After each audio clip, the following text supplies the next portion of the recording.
안녕하세요. 저는 경기도에 살고 있는 40대 주부입니다. 저는 오늘 세상에 하나뿐인 소중한 제 가족들에 대해 얘기를 해보려고 합니다. 기적 같은 저희 가족의 이야기를 들어주세요. 저희 부모님은 가족에 대한 애정이 굉장히 많은 분들이셨습니다. 뭐 안 그런 가족이 어디 있겠냐마는 저희 가족은 유독 더 가족끼리 단단하게 지냈습니다. 이건 저희 아버지의 확고한 가치관이었습니다. 저희 친할아버지가 일찍 돌아가셔서 아버지랑 큰아빠랑 친할머니랑 세 분이서 사셨거든요. 남자 애들 둘이라 고생도 많이 하셨을 거고 많이 힘드셨을 법도 한데 할머니가 어찌나 현명하신지 아버지랑 큰아버지랑 참 잘 키우셨습니다. 두 분은 학교에서 말썽은커녕 형제끼리 다투지도 않으셨대요. 아마 할아버지가 일찍 돌아가신 탓에 철이 빨리 드신 것도 있었겠죠. 우애도 깊고 두 분 다 공부도 참 잘하셨답니다. 주변에서도 어떻게 홀어머니가 아들들을 저렇게 잘 키웠냐며 칭찬이 자자했다더라고요. 그런데 아버지가 고등학교 1학년 때 고등학교 3학년이던 큰아버지가 건물 계단 난간에서 떨어지는 사고를 당하게 되십니다. 병원에 옮겨져 수술을 하셨지만 그대로 돌아가시고 말았죠. 아버지와 친할머니는 그때부터 더욱 돈독하게 사셨답니다. 남은 건 가족밖에 없다고, 남은 건 둘뿐이라고 하며 많이 아끼고 사셨대요. 그래서 아버지가 더욱 가족에 대한 가족에 대한 끈끈함, 애착이 있으셨습니다. 멀쩡하던 가족 둘을 먼저 하늘로 보냈으니 그 소중함이 남다르셨겠죠. 그래서 어릴 때부터 저희 집은 무조건 저녁 식사는 가족이 다 모여서 했습니다. 저희 아버지는 학교 선생님이셨어요. 그 덕에 퇴근을 빨리 하셨죠. 아버지가 퇴근하고 오시면 어머니랑 도와서 같이 요리를 하시며 식탁을 채우셨고 저도 그걸 거들었습니다. 어릴 적부터 그건 너무나도 당연한 것이었기에 저는 다른 친구들보다 부모님에 대한 정도 많았고 속마음도 잘 얘기하는 아이였습니다. 대부분의 대화는 식탁에서 오갔죠. 반에 새로운 친구가 왔는데 어떻다느니, 오늘 수업 시간에 무슨 일이 있었는지, 요즘 TV에서 인기 많은 배우가 누구인지 등 다양한 얘기를 했습니다. 아버지, 어머니는 항상 제 이야기에 귀를 기울여 주셨고 저는 그런 부모님에게 얘기하는 것이 정말 좋았습니다. 주말에는 종종 여행을 가기도 했습니다. 바다로 산으로 떠날 때면 저는 가끔은 친구들보다 부모님과 노는 것이 훨씬 더 재밌다고 생각을 하기도 했습니다. 부모님은 부부싸움을 단 한 번도 하지 않으셨습니다. 저도 이제는 결혼을 했으니 알 수 있잖아요. 아이 앞에서 싸움을 안 하도록 노력한다고 해도 싸우기 전이나 후에 그 아슬아슬한 분위기를 숨쉬기가 참 힘들었다는 것을요. 그런데 저희 부모님은 한 번도 그런 모습을 비치지 않으셨습니다. 지금 다시 생각해도 정말 존경스럽고 현명한 분들이셨습니다. 그렇게 평화롭고 화목한 저희 가족이었는데 한순간에 가장 불행한 가족이 되고 말았습니다. 제가 고등학교 2학년 때였습니다. 저는 초등학생 때 방과 후 학교 수업을 했던 거 말고는 학원을 한 번도 다닌 적이 없었거든요. 친구랑 약속이 있는 날 아니면 항상 학교 끝나고 곧장 집으로 갔습니다. 그날도 친구들은 다 학원에 가고 저는 집으로 향했습니다. 어머니가 주부셔서 항상 집에 계셨는데 그날은 안 계시더라고요. 어디 가셨지? 누구 만나러 가셨나? 어머니는 가끔 친구분을 만나시거나 모임이 있을 때 나가셨습니다. 하지만 그 전날 제게 꼭 일러두시죠. 약속이 있어서 나가니까 냉장고에 준비된 간식을 꺼내서 먹고 있으라고요. 그리고 항상 저녁 시간 전에는 돌아오셨습니다. 그런데 5시가 되고 6시가 되어도 어머니가 안 오시더라고요. 그리고 아버지도요. 무슨 일이 생긴 건가 걱정이 되기 시작했습니다. 그리고 7시가 되어도 소식이 없길래 불안해졌습니다. 아버지 학교에라도 전화를 해봐야 하는 거 아닌가 하던 순간이었습니다. 현관문이 벌컥 열렸습니다. 어머니였습니다. 어머니의 얼굴은 하얗게 질려 있었습니다. 엄마, 왜 그래요? 무슨 일 있어요? 은상아, 너네 아빠가... 어머니는 현관에서 그대로 주저앉고 말았습니다. 어찌된 영문인지 알 수 없었지만 가슴이 쿵쾅거렸습니다. 어머니는 주저앉아 고개를 땅에 박은 채 엉엉 우셨습니다. 어머니가 그렇게 우시는 모습은 난생 처음 보는 것이었습니다. 이제까지 봐왔던 어머니의 눈물은 행복의 눈물뿐이었습니다. 제가 8살 때 카네이션을 처음으로 제 손으로 만들어드렸을 때, 아버지께서 결혼 기념일날 꽃다발과 반지를 드렸을 때, 제가 반에서 시험 1등을 했을 때, 그때 기쁨의 눈물을 흘리는 걸 본 게 다였습니다. 이렇게 서럽게 우는 어머니의 모습은 무서울 정도로 낯설었습니다. 어머니가 힘겹게 다시 입을 여셨습니다. 아빠가 뇌출혈이래. 수술 끝나고 입원해야 한대. 건강하신 아버지가 갑자기 뇌출혈이라니 믿을 수가 없었습니다. 저희 아버지 정말 건강하십니다. 시력도 좋으시고 체력도 좋으시고 평생 수술 한번 해본 적이 없으신 분입니다. 그렇다고 혈압이 있으신 것도 아니고 술도 잘 안 드시고요. 그런 분이 어떻게 뇌출혈이 올 수 있는 건지 이해가 되지 않아 혼란스러운데 어머니가 힘겹게 몸을 일으키시더니 짐가방을 꺼내어 짐을 챙기셨습니다. 엄마, 어떻게 된 건데요? 아빠가 왜 지병도 없으신데? 의사 말로는 지병이 없어도 이 나이에 이런 게 흔하댄다. 그래, 엄마 아는 친구 아버지도 딱 이 나이쯤에 뇌출혈로 돌아가셨으니까. 과로일 수도 있고 날씨 때문일 수도 있고 그건 아무도 모른대. 그냥 지금 중요한 건 아빠가 중환자실에 있다는 거야. 오전에 연락받고 얼마나 놀랐는데 네 아빠 출근한다고 나간 지 얼마 안 되어서 병원 전화 받고 급하게 갔는데 눈도 못 뜨더라. 응급수술 들어갔고 꼬박 병원에만 있다가 왔어. 은상이 집에 혼자 있을 거 알았는데 엄마가 전화도 못해서 미안해, 은상아. 엄마, 지금 이 상황에 그게 중요해요? 그래서 수술은요, 잘 된 거예요? 수술을 했는데 아빠가 아직 정신을 못 차려. 그게 무슨 말이에요? 눈을 안 떠. 숨은 쉬는데 눈을 안 떠. 팔, 다리도 안 움직이고 그냥 잠만 자네. 괜찮아지면 일반 병실 올라간다는데 내가 집에서 마냥 병원 연락 기다릴 수도 없고 짐 좀 챙겨 내일 아침에 곧장 병원 가 있으려고. 은상아, 엄마가 오늘 밤에 은상이 먹을 밥이랑 반찬이랑 해놓을게. 며칠만 아빠 눈 뜰 때까지만 혼자 기다려줄 수 있지? 말이 안 나왔습니다. 말 대신 울음만 터졌습니다. 꾹꾹 참아보려 해도 아버지가 눈을 안 뜨신다는 말에 참을 수가 없었습니다. 눈물을 쏟으며 고개만 끄덕였습니다. 어떻게 시간이 가는지 모르게 반쯤 정신을 놓고 지냈던 것 같습니다. 수업 시간에도 수업에 집중을 할 수 없었고 등굣길, 하굣길 다 넋을 놓고 걸어다녔습니다. 그때가 고 입금 무렵이라 공부에 많이 집중을 해야 하는 시기여서 집에 오면 밤 12시까지 엉덩이 한번 떼지 않고 공부를 했었는데 아버지가 병원에 계신 후부터는 공부도 손에 잡히지 않아 집에서 가만히 앉아만 있었습니다. 고요하고 서늘한 집이 너무 괴로웠습니다. 어머니가 빨리 오셨으면 좋겠다고 생각했습니다. 어머니가 오신다는 것은 아버지가 눈을 뜨셨다는 말이니까요. 하루에 한 번 제가 집에 오고 30분쯤이 지나면 어머니한테 전화가 왔었습니다.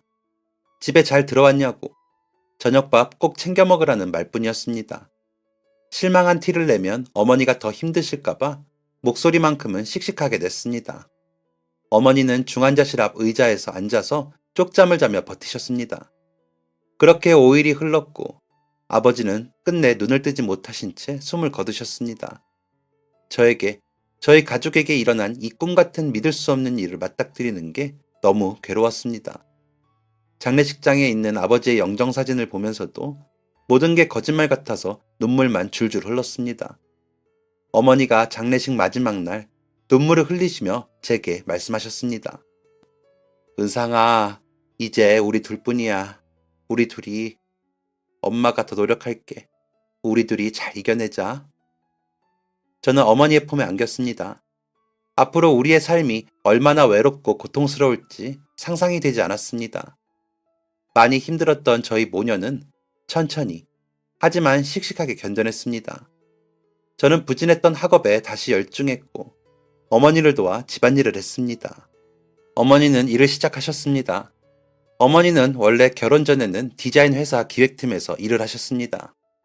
저를 낳으시고 제가 5살이 되었을 때 다시 회사에 들어가셔서 일을 한 적이 있으셨는데 업무 특성상 야근도 많고 다른 지역 출장도 많아 너무 바빠서 반년쯤 다니시다가 다시 전업주부가 되셨습니다. 다시 그쪽 일은 엄두도 안 난다고 하시더라고요.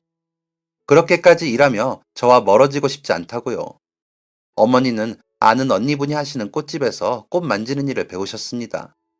저도 몇 번 놀러 간 적이 있었는데 그 이모가 하시는 꽃집이 되게 고급스러운 곳이었습니다. 사모님들 와서 꽃꽂이 배우기도 하고 그 당시에 하루에도 몇 번씩 퀵으로 꽃 배달을 했을 정도였습니다. 하지만 요즘엔 많은 사람들이 아시겠지만 꽃 만지는 일이 마냥 꽃처럼 곱기만 한 직업이 아니잖아요. 새벽부터 시장에서 꽃을 한가득 사와서 손 물집 터지고 상처 나가며 손질하는 게 결코 쉬운 일은 아니었죠. 그런데 저희 어머니 그 일이 참 좋다고 하셨습니다. 꽃을 만지고 있으면 근심 걱정이 사라진다고요. 마음이 편안해지는 게 힐링이 된다는 겁니다. 실제로 어머니가 그 일 하시면서 많이 밝아지셨습니다. 아버지 돌아가시고 우울해 보이셔서 걱정이 많았는데 정말 다행이었죠. 그렇게 2년을 더 일하시다가 제가 대학교 2학년 될 때 어머니가 꽃집을 하나 차리셨습니다. 그 이모처럼 고급스럽고 사모님들이 오가는 꽃집은 아니었고 시장 제일 초입에 있는 꽃보다는 화분이 많은 아담한 꽃집이었지만 어머니는 마음에 들어 하셨습니다. 어때 은상아? 너무 근사하지? 엄마가 페인트도 다 칠하고 시장에서 꽃도 다 사왔어.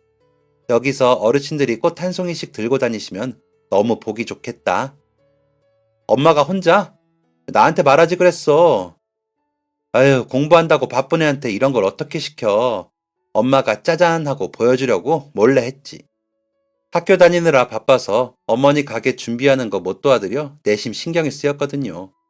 어머니가 다 되어 있는 곳 들어가는 거라 괜찮다고 하셔서 마음을 좀 놓았는데 그렇게 혼자 다 하신 줄은 정말 몰랐습니다. 너무 예쁘더라고요.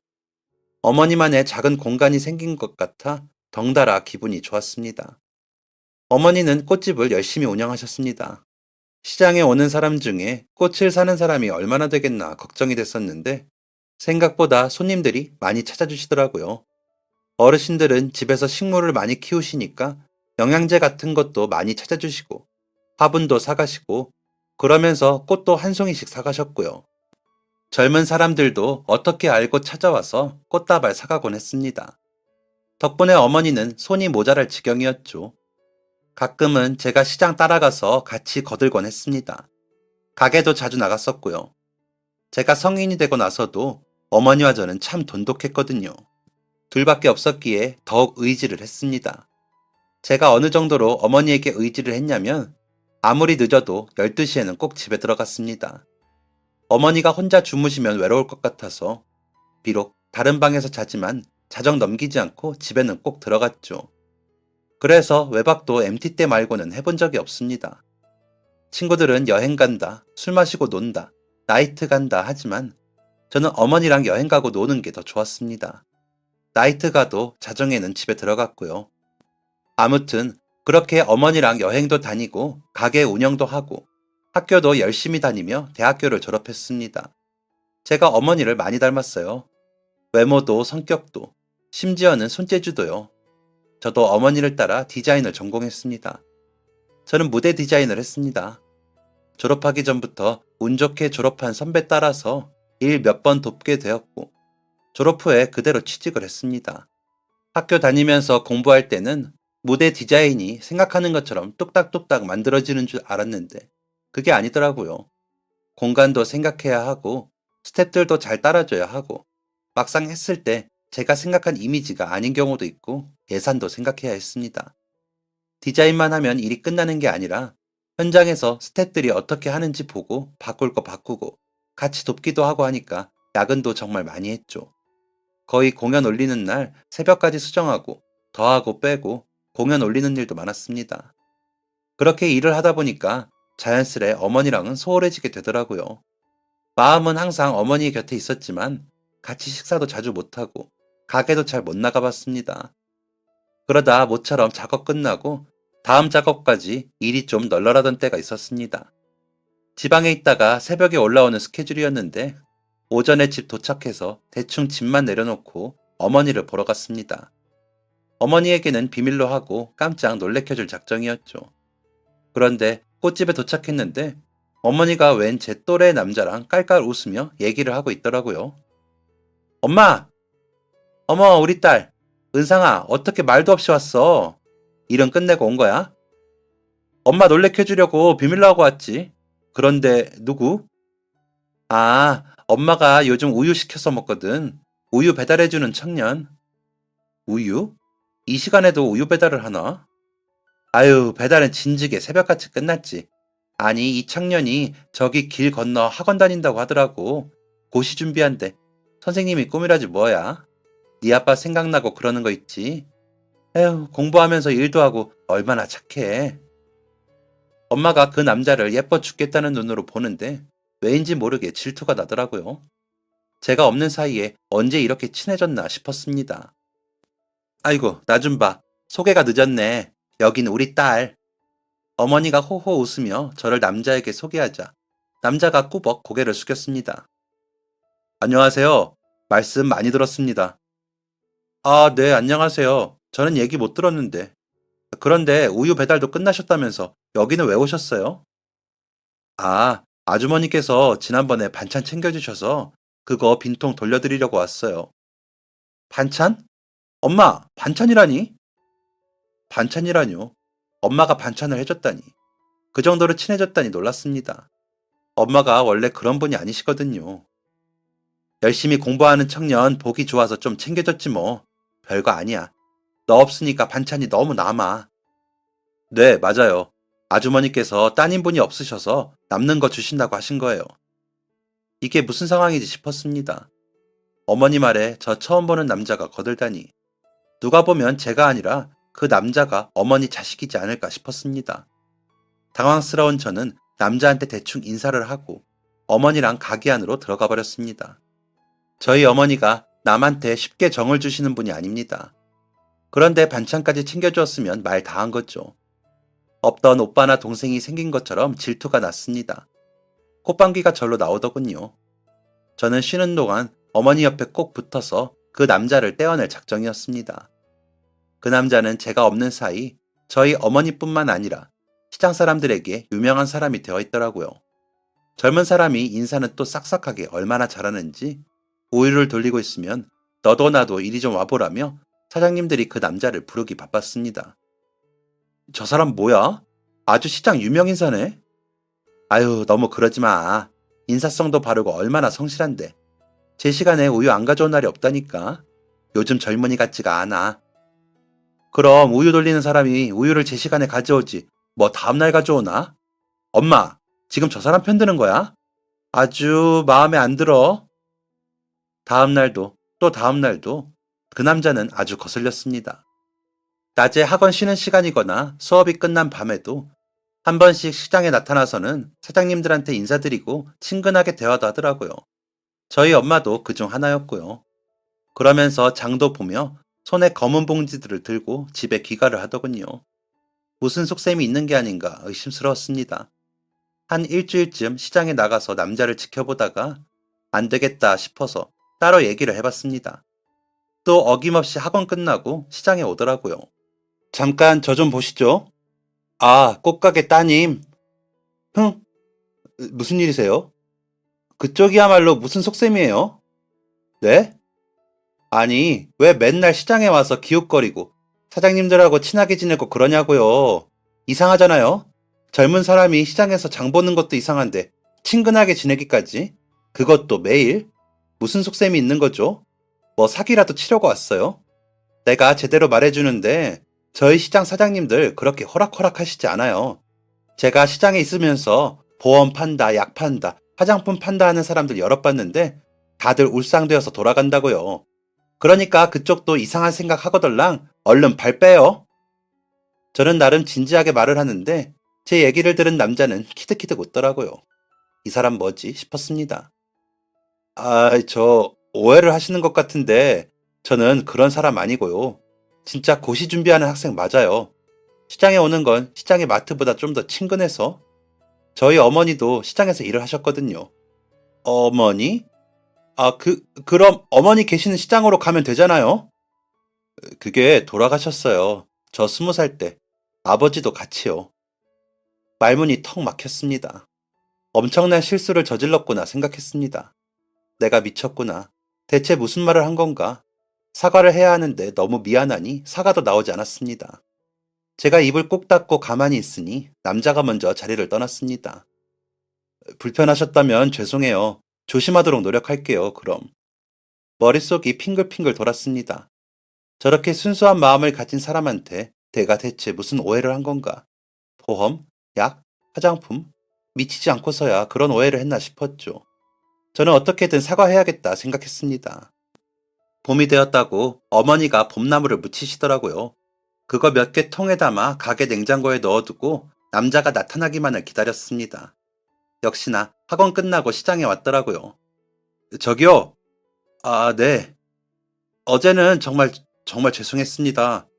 제가 그런 줄도 모르고 엄청난 오해를 했네요. 용서가 안 되시겠지만 어머니가 봄나무를 좀 묻히셨어요. 이것 좀 드셔보세요. 진짜 죄송합니다. 아니에요. 저도 어제 돌아가면서 생각을 해봤는데 그렇게 생각할 수도 있겠다 싶더라고요. 사과해 주셔서 감사해요. 이 사람 어머니 말대로 정말 마음씨 착하고 바른 사람이구나 느껴졌습니다. 남자가 감사하다며 반찬통을 받아들고 떠나고 저는 남자의 뒷모습을 보며 난생 처음 사랑에 빠지고 말았습니다. 요 녀석 오늘도 또 오나 보자 했던 마음이 이 사람 대체 언제 오나 하는 마음으로 바뀌었습니다. 저도 모르게 그 사람을 기다리고 있더라고요. 이런 제 마음을 먼저 눈치챈 건 바로 저희 어머니였습니다. 아이고 문지방이 닳겠다. 그런다고 학원 끝나지도 않은 사람이 오겠냐? 에? 뭐? 엄마 무슨 소리야? 아니야. 아니긴 속일 사람을 속여라. 여자친구 있냐? 엄마가 물어봐줘. 아 그런 거 아니라니까. 진짜? 엄마 물어볼 수 있어? 그게 어렵니? 어머니는 자기만 믿으라고 하셨고 저 대신 용감하게 남자에게 가서 여자친구 있냐고 물어봐 주셨습니다. 남자가 그랬다더라고요. 공부하기 바빠 여자친구는 없습니다. 라고요. 환호성과 동시에 의문이 들었습니다. 그럼 아예 여자친구를 안 사귄다는 건가? 그런데 저 그렇게 호락호락한 사람 아니거든요. 남자가 시험 한 달 앞둔 날 점점 시장에 나오는 횟수가 적어지길래 제가 기회를 엿봤다가 붙잡고 얘기했습니다. 곧이 붙으면 저랑 만나줘요. 사귀는 거 말고 데이트요. 예? 네? 데이트요? 아주 당황했을 겁니다. 그동안 혼자 얼굴만 빨개져서 숨어 있었으니 제 마음을 몰랐겠죠. 당황한 남자를 뚫어져라 쳐다보니 남자가 고개를 끄덕였습니다. 그리고 남자가 시험이 끝나는 날만을 손꼽아 기다렸죠. 그런데 하필 그때 타지 출장이 잡혔더라고요. 언제 돌아올지 모르는 긴 출장이었죠. 남자가 시험 보기 일주일 전쯤에 저는 타지에 내려갔습니다. 일이 대체 언제 끝나나 빨리 돌아갈 날만 손꼽아 기다렸죠. 출장을 장장 한 달을 했습니다. 일 끝내고 부랴부랴 서울 올라가 이번엔 짐가방도 그대로 들고 시장으로 향했죠. 어머니에게 남자가 찾아온 적이 있었나 여쭤보려고 꽃집 문을 드르륵 열었습니다. 그때 저를 반겨주는 건 어머니가 아닌 그 남자더라고요. 일찍 왔네요. 또 한 번 남자에게 반하는 순간이었습니다. 남자가 여러 번 저희 어머니를 찾아왔었다더라고요. 제가 언제 오냐고요. 그러다가 제가 어머니에게 그날 올라간다고 연락을 드렸고 그걸 전달받은 남자는 꽃집에서 저를 기다렸다고 했습니다. 이렇게 로맨틱할 수가 있나요? 저희는 그날 데이트하면서 그냥 바로 사귀기로 했습니다. 여름, 가을을 넘겨 겨울이 될 무렵 고시 합격자가 발표되었고 제 남자친구는 당당하게 7급 공무원에 합격을 하게 되었습니다. 그리고 그로부터 1년 뒤 저희는 부부가 되었습니다. 처음엔 그렇게 시기하던 남자가 어느새 제 남편이 되어 있다니 너무 신기했죠. 남편도 그러더라고요. 처음엔 그렇게 자기를 시기하던 여자가 자기 와이프가 되어 있다고요. 저희가 결혼하는 것을 저희만큼 좋아했던 분이 또 있었으니 그건 바로 어머니였습니다. 어떻게 이렇게 멋지고 성실하고 똑똑하고 착한 주혁이가 내 사이가 되었을까? 은상아, 너 진짜 잘하고 살아라. 잔소리 조금만 하고 밥도 잘 챙겨주고 싸우지들 말고. 아이 참, 엄마는 내 엄마야, 시어머니야. 좋아서 그러지. 시장 사람들도 난리야 아주. 꽃집 딸이랑 우유 청년이랑 결혼했다고 엄청 좋아라들 하던데. 너네가 우리 시장 유명 인사야 아주. 어머니에게 투정을 부렸지만 기분은 좋았습니다. 참 좋은 사람과 결혼했다는 걸 모두가 인정해주는 듯 했으니까요. 그럴 만도 한 게 저희 남편 자처해서 친정살이를 했습니다. 결혼 전에 신혼집을 어떻게 하면 좋을까 고민을 했는데 남편이 먼저 저희 어머니랑 같이 살자고 하더라고요. 어머니는 본인이 더 불편하다는 마음에 없는 소리 하시며 거절을 했지만요. 어머니가 불편하셔도 저는 어머니 모시고 살 거예요. 은상이랑 어머니랑 얼마나 애틋한지도 알고 어머니 얼마나 좋은 분이신지도 아는데 제가 같이 살지 않을 이유가 있나요? 그리고 같이 있으면 어머니가 해주시는 맛있는 반찬도 얻어먹고 좋죠. 아, 그래도 주말에는 제가 요리하는 날입니다. 주방에 얼씬도 마셔요.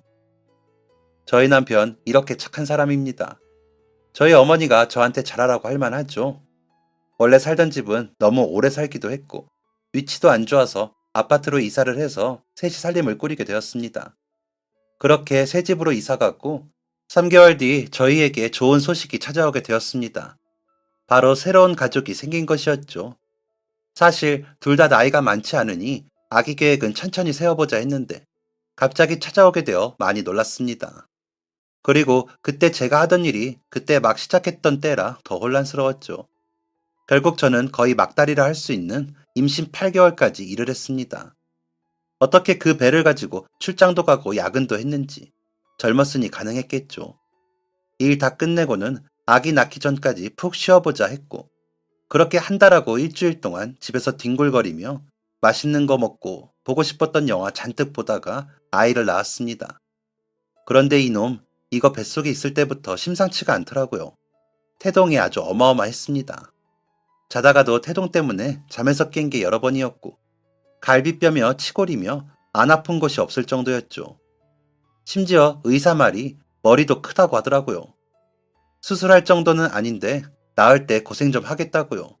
만만치 않겠구나 생각은 했지만 진통을 20시간을 했습니다. 진통이 계속 오는데 애는 내려올 생각을 안 하고 제발 진통제 좀 놔달라고 울고불고 해서 겨우 한 방 맞았는데 저 진통제가 안 드는 사람이더라고요. 20시간 동안 진짜 생사로 오갔습니다. 낳는 그 순간에도 머리통이 크니 나올 생각을 안 해서 아주 고생을 해가며 피를 철철 흘리며 나왔더랬죠. 그렇게 태어난 우리 왕자님은 참 예쁘긴 하더라고요. 울음소리도 아주 우렁찬 걸 보니 이 녀석 보통이 아니겠구나 예상이 되었습니다. 병원에서 3일 입원하고 집으로 갔습니다. 어머니가 꽃집도 쉬시면서 조리를 해주셨고 남편도 휴가를 내고 제 조리를 돕고 육아와 살림을 했죠. 그런데 정말 보통 애가 아니더라고요. 울기도 엄청 울고 그 신생아가 뭘 한다고 떼를 쓰고 목소리도 엄청 크고요. 셋이서 애 하나 보는 게 그렇게 어렵다는 걸 그때 처음 알았습니다. 그 조그만 애 옆에 붙어 쩔쩔매며 어찌어찌 키우다 보니까 아기가 4살이 되었습니다. 4살이면 진짜 힘든 시기잖아요. 미운 4살이라는 말이 있을 만큼요. 그때까지도 얼마나 우당탕탕 천방지축인지 감당하기가 힘들었는데 4살 되니 더 하더라고요. 차력을 가지고 놀다가 지 콧구멍을 쑤셔서 응급실을 간 적도 있고 새로 산 이불에 온통 낙서를 해놓고 밥 먹을 때마다 밥이랑 반찬으로 샤워를 하더랍니다. 내가 애를 잘못 키우고 있는 건가 걱정도 해봤는데 놀이터에서 또래들이랑 노는 거 보니까 그냥 기질 자체가 사고 뭉친 애더라고요. 대장 노릇도 곧잘 해서 친구들 보고 따라와 하면서 놀더랍니다. 네, 뭐 사고는 좀 많이 치지만 사회성 좋고 아픈 곳 하나 없이 건강하게 크면 다행이다 싶었죠. 그렇게 아이가 자라서 5살이 되었습니다. 미운 4살이 끝났으니 이제 좀 괜찮겠거니 했는데 5살 되자마자 그 손톱깎이랑 같이 있는 작은 가위로 자기 머리카락을 다 잘라놨더라고요. 1살 더 먹은 신고식 제대로 했죠 뭐. 남자애라서 천만 다행이다 생각하고 미용실 가서 머리를 정돈했습니다. 없던 앞머리가 생기니 더 말썽꾸러기 같은 모습이 되었죠. 그 무렵 아이는 유치원에 다니기 시작했습니다. 낮 시간에 여유가 생긴 저는 다시 일을 해볼까 고민을 했습니다. 퇴근 시간도 이르고 출장도 안 가는 쪽으로 알아보던 중이었습니다. 어느 날 어머니를 보는데 문득 살이 많이 빠지셨다는 게 느껴지더라고요. 엄마, 요즘 잘 못 드셔요? 살이 많이 빠졌네. 그렇지. 잘 먹는데도 그러네. 얼굴빛도 이상하고. 먹긴 먹는데 소화가 잘 안 돼서 큰일이야. 검사 받아야 하는 거 아니에요? 무슨 살 빠진 걸로 검사를 받아. 됐어, 얘. 어머니는 괜찮다고 하셨지만 걱정이 되더라고요. 아니나 다를까. 남편도 저랑 같은 얘기를 어머니한테 했습니다. 안 되겠다 싶어 제가 일 시작하기 전에 어머니 건강검진 먼저 해드리기로 했습니다. 결혼 전에도 한 번 해드린 적이 있었는데 그때는 너무 건강하시다고 했거든요. 당뇨가 조금 있긴 하셨지만 심한 정도는 아니셨습니다. 이번에도 별일 없겠지. 소화제라도 집에 사둬야 하나 했습니다. 그런데 췌장암입니다. 억장이 무너지는 게 이런 느낌인가 싶더군요. 왜 우리 가족이 아무 걱정 없이 마냥 행복하고 마냥 즐거울 때 이런 시련을 주는 건지. 마치 행복한 꼴을 못 보겠다는 것처럼요. 무슨 생각이신지 덤덤한 엄마를 대신해 집에 가는 길 참 많이도 울었습니다. 수술도 못 한답니다. 항암 치료가 최선이라며. 의사는 하염없이 눈물만 흘리는 저에게 조심스럽게 최대 5년이라는 말을 했습니다. 어머니는 아무 말도 하지 않으셨습니다. 울지도 않으셨습니다. 그리고 그날 밤 저희 집은 이불 속에서 들려오는 어머니의 울음소리로 가득 찬 밤이었습니다. 제 품에 안겨 잠들려던 5살짜리 아들이 묻더군요. 엄마, 할머니 왜 울어? 할머니가 아프시대. 그래서 우시나 봐. 아파서? 반짝이는 눈으로 너무 순수하게 묻는 그 모습에 또 울음이 터질 것 같아 고개만 끄덕였습니다. 아이는 더 묻지 않고 꿈나라로 떠났습니다. 어머니는 곧 입원을 하시고 항암 치료를 시작하셨습니다. 항암 치료. 말로만 들어봤지 그게 어떤 건지 얼마나 긴 싸움을 해야 하는지는 그때 알았습니다. 짧게 입원을 하고 치료를 시작하며 퇴원하고 또 주기적으로 병원에 가고 어머니도 저희 가족도 처음엔 그 낯선 것들에 모두 괴롭기만 했습니다. 어머니가 입원하시고 얼마 되지 않아 남편이 아이를 데리고 병원에 온 적이 있었습니다. 할머니, 아파? 아이가 환자복을 입은 할머니를 보고 꽤나 충격을 받은 것 같았습니다. 아이가 할머니를 정말 좋아하고 많이 따랐거든요. 그렇게 고집불통이었지만 할머니에게만은 애교 많은 강아지가 되던 저희 아이였습니다. 가족 중에 제일 좋아하는 사람이 할머니라고 할 정도였고 가끔은 떼를 쓰며 할머니랑 단둘이 외식을 한 적도 있었죠. 그런데 그런 할머니가 아프다니 애가 눈이 울망울망해지더라고요. 그러더니 할머니를 꼭 끌어안고 조용히 눈물을 흘리더랍니다. 그런 모습은 처음이었습니다. 맨날 울면서 떼쓰던 모습만 봤는데 애도 뭘 아는 건지 입 꼭 닫고 눈물만 흘리더라고요. 그리고 나지막히 말하더랍니다. 할머니, 아프지 마요. 처음엔 많이 힘들어하시던 어머니도 많이 기운을 차리셨습니다. 항암 치료는 암과의 싸움보다도 정신력, 심리적으로 견뎌야 하는 부분이 크다고 하더라고요. 그래서 저희 가족 오히려 더 즐겁게 하루들을 보냈고 울지 않으려 애썼습니다. 그러니 어머니도 많이 기운 차리시고 더 잘 드시려고 애쓰셨죠. 다시 회사를 다니려면 저는 마음을 접고 어머니의 꽃집을 물려받았습니다. 어머니가 처음엔 마음을 많이 쓰셨습니다. 하고 싶은 일 못하고 사는 거 아니냐면서요. 그런데 다시 복귀한다고 해도 제가 원하는 대로 일찍 퇴근하고 출장도 안 갈 수 있을지 미지수였거든요. 그리고 잘 되던 어머니 꽃집을 그냥 접자니 아쉬운 마음도 있었고요. 또 어머니의 소중한 공간을 제가 지키고 싶은 욕심도 있었습니다. 그때 좀 더 욕심을 부려서 인터넷에 홍보도 조금 해보고 배달도 시작하면서 꽃집 규모를 많이 키웠습니다. 사실 병원비가 한두 푼 하는 것도 아니잖아요. 남편이 혼자 벌고 있었고요. 거기에 보탬이 되어보고자 욕심을 부린 거였는데 다행히도 반응이 좋아 가게가 잘 운영이 되었습니다. 그러는 동안 치료받으시는 어머니가 아이 케어를 맡아주셨고요. 아이가 워낙 유별나서 아프신 어머니가 돌보시기 힘드시지 않을까 걱정했는데 아이가 어머니 앞에서는 말도 곧잘 듣고 말썽도 안 부리더라고요. 할머니가 아프다는 걸 아는지 더 말을 잘 듣는 듯 했습니다. 그렇게 6개월쯤 흘렀습니다. 어머니의 상태는 점점 나아지고 있었고 저희 가족은 다시 예전만큼 단란한 분위기가 되었죠. 그때가 여름이었는데 굉장히 더웠습니다. 그래서 아이 머리 좀 잘라주려고 미용실에 가자고 했죠. 승기야, 오늘 머리 자르러 가자. 싫어, 안 가. 얘가 또 왜 이래? 머리 자르러 왜 안 가?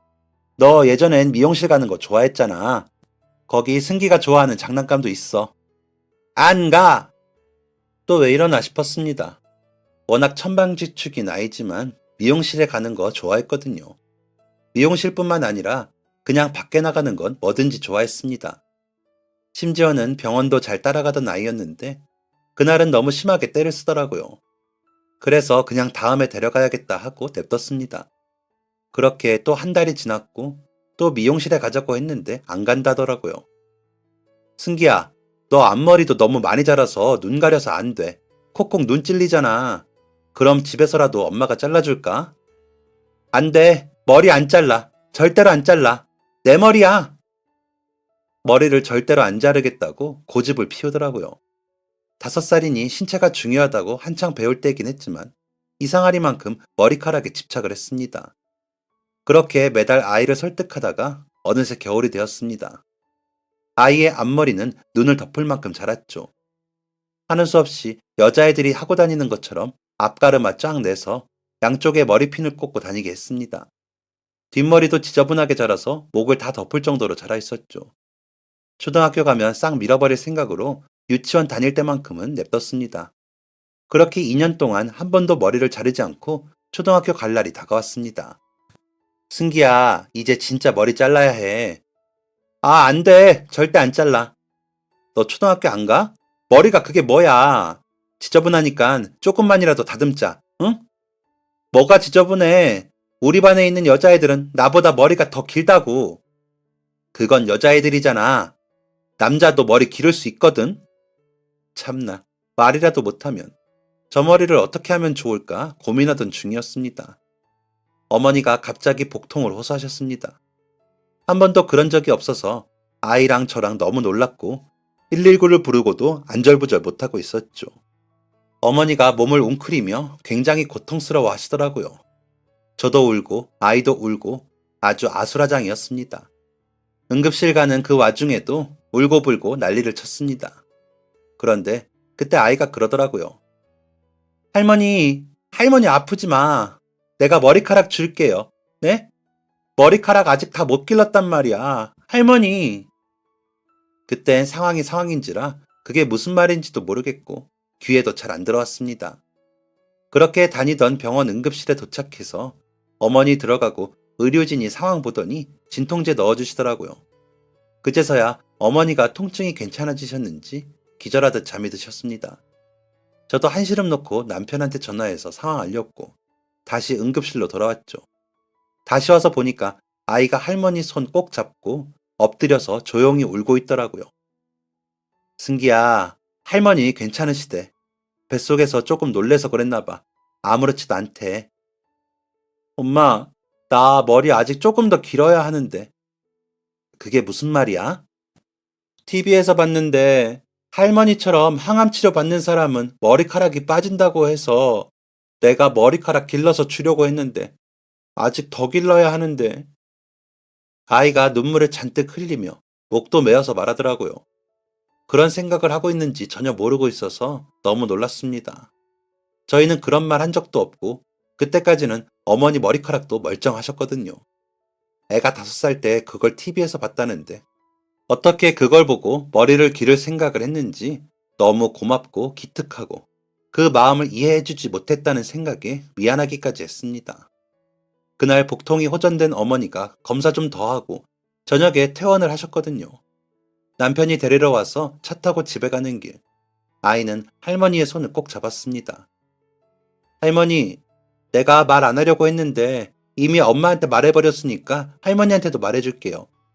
내가 머리카락 길러서 할머니 주려고 했어요. TV에서 보니까 항암 치료 받는 사람은 머리카락이 다 없대요. 할머니는 아직 있지만 곧 없을지도 모르잖아요. 그러니까 내가 머리카락 길어서 가발로 만들어서 줄게요.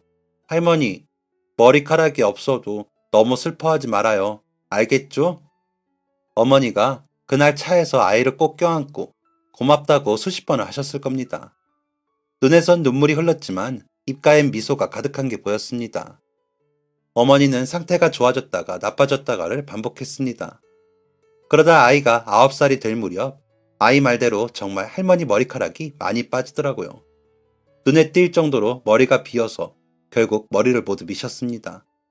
그리고 그때까지 아이가 머리를 길렀거든요. 아이가 머리를 기르는 사실을 안 이상 자르라고 못하겠더라고요. 그래서 그냥 냅뒀더니 거의 가슴팍만큼이나 머리를 길렀습니다. 서고뭉치 아들 녀석, 머리카락 때문에 불편하지만 자르는 건 죽어도 안 된다길래 8살 사진 보면 죄다 머리핀 꽂고 머리 하나로 묶고 있는 사진입니다. 지금 보면 그저 귀엽지만 그때는 아이 친구들이 너는 왜 여자처럼 머리가 기냐? 너 사실 여자냐? 하기도 했고 사정을 모르는 어른들도 애 머리 잘라주라며 한마디씩 했더랬죠. 아무튼 이 애가 할머니 머리 민 모습을 보더니 각오라도 한 듯 제게 말하더군요. 엄마, 나 머리 자를래요. 드디어 그날이 되었습니다. 가족이 다 같이 미용실로 출동을 했습니다. 이게 뭐라고 참 다들 긴장하고 그랬습니다. 미용사분께도 사정을 말씀드리고 머리를 자르고 머리카락을 모두 모아달라고 했습니다. 미용사분도 감동받고 그 미용실에 있는 미용사분들이 전부 와서 구경을 하셨습니다. 그렇게 소중한 머리카락 한가득을 품에 안은 아이는 군인처럼 짧은 까까머리로 변신을 했습니다. 아기 때 말고는 처음 보는 짧은 머리의 아들을 보니 너무 귀여워서 웃음이 나면서도 기특해서 눈물이 났습니다. 그리고 아이랑 같이 그 머리카락 다 들고 시장에 있는 가발 가게에 갔습니다. 저희가 꽃집 하기 전부터 있던 오래된 가발 가게였거든요. 가발 제작을 하시는지는 모르겠지만 나중에 정말 가발을 만들게 되면 저기에 부탁을 해야겠다 했었죠. 가서 사정을 말씀드리고 여쭤보니까 연로하신 어르신께서 눈가가 촉촉해지시더라고요. 내가 이 가발집을 20년을 넘게 했어요. 우리 애 서울 가고 시작했으니까. 근데 평생 이런 경우는 처음이에요. 처음. 내가 가발을 팔기만 하는 사람이지 만들지는 못해요. 그런데 내가 이거 가져오는 공장 사장이 이쪽 장인이에요. 애기 머리가 숱이 많지 않아서 다른 걸로 더 해야 할 것 같은데 내가 한번 잘 부탁해 볼게요. 감사합니다, 할아버지. 가짜 머리카락으로 채워주셔도 되니까 제 머리카락 한 가닥도 빠지지 않고 모두 써주세요. 아이는 할아버지랑 손가락까지 걸고 약속을 했습니다. 그로부터 보름이 지났습니다. 가발집에서 연락을 받고 또 온 가족이 출동을 했죠. 할아버지는 어머니의 민머리를 요리조리 만지시더니 소중히 꺼낸 가발을 씌워주셨습니다. 그 모습이 어찌나 예쁜지 다들 눈물을 흘리지 않을 수가 없었습니다. 굵게 웨이브진 단발머리가 너무너무 자연스럽게 잘 어울렸습니다. 아이의 짙은 갈색 머리카락이 고스란히 남아있는 최고의 가발이더군요. 거울을 본 어머니가 눈물을 뚝뚝 흘리시며 아이를 안아주셨습니다. 승기야, 고맙다. 고마워, 우리 승기. 할머니, 저랑 오래오래 살아야 해요. 그렇게 할머니 품에서 눈물 콧물 흘리던 까까머리 우리 승기. 지금은 어느덧 중학생이 되었습니다. 말 안 듣는 건 어떻게 고쳐지질 않는지 여전히 말썽꾸러기지만 그럴 때마다 옛날 일을 생각하며 마음을 달래네요. 그렇게 놀러 다니는데 한 번 다치지 않고 공부도 곧잘 해주니 그거면 됐다고 생각하고 있습니다. 아이가 그렇게 따르던 저희 어머니는 지금 아주 잘 지내고 계십니다. 의사가 말했던 5년은 훌쩍 넘어 어느덧 10년이 되었네요. 애초에 완치는 안 되는 거라 여전히 긴 치료를 진행 중이지만 전보다 병원도 자주 안 가고 어머니 컨디션도 정말 좋습니다. 이렇게 건강하게 더 오래오래 사셨으면 하는 바람이네요. 화목하고 단란한 저희 가족, 앞으로도 딱 이만큼만 별탈 없이 지냈으면 합니다. 모두 건강 조심하시고 새해에 더 힘찬 일들만 가득하시길 바랄게요. 지금까지 사연 들어주셔서 감사합니다. 사연이 재밌으셨다면 구독과 좋아요를 눌러주세요. 감사합니다. 안녕히 계세요.